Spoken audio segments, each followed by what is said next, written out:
Гагрский район в вопросе обеспечения электроэнергией наиболее сложный из всех районов страны из-за его загруженности и в летний, и в зимний сезоны. Из года в год население потребляет все больше электроэнергии. Старое оборудование не выдерживает и зачастую дает сбой. Подстанция Гагра-2, питающая западную часть города, была построена больше 50 лет назад.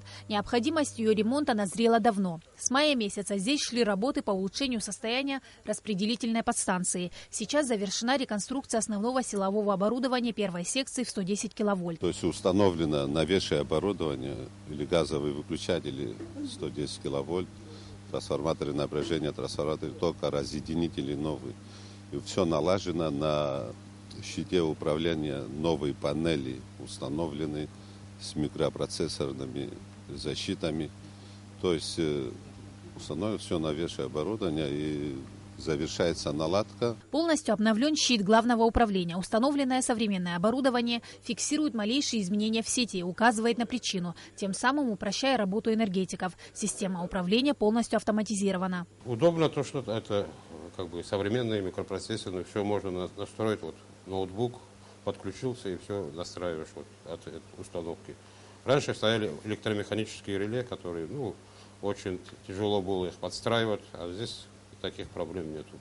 Уже в понедельник будет запущена первая секция, и сразу же специалисты приступят к ремонту второй. В полную мощность вся подстанция заработает к Новому году. Работы ведутся и на подстанции Гагра-3. Здесь также проведены работы по увеличению трансформаторной мощности почти в 1,5 раза. Специалисты Черноморэнерго работают, как говорится, не покладая рук. За несколько месяцев они реконструировали первую секцию без прекращения подачи энергии населению. Старший мастер Центральной ремонтной службы Мизан Заранди рассказал, по какому принципу распределяется электроэнергия на данной подстанции. Вот на эту подстанцию конкретно приходит 110 тысяч вольт.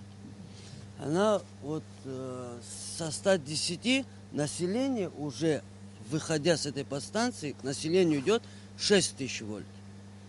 А уже на местах с 6 тысяч переходит, уже понижается еще ниже до 380, 220. Обновленный щит управления обеспечит надежность электроснабжения потребителей центральной и восточной частей города. Запуск подстанций Гагра-2 и Гагра-3 имеет важное значение для всей энергетической структуры страны. Бесперебойное электроснабжение города-курорта – одна из главных задач абхазских энергетиков. Сима Аргунас, Тамур Гожба, Абхазское телевидение.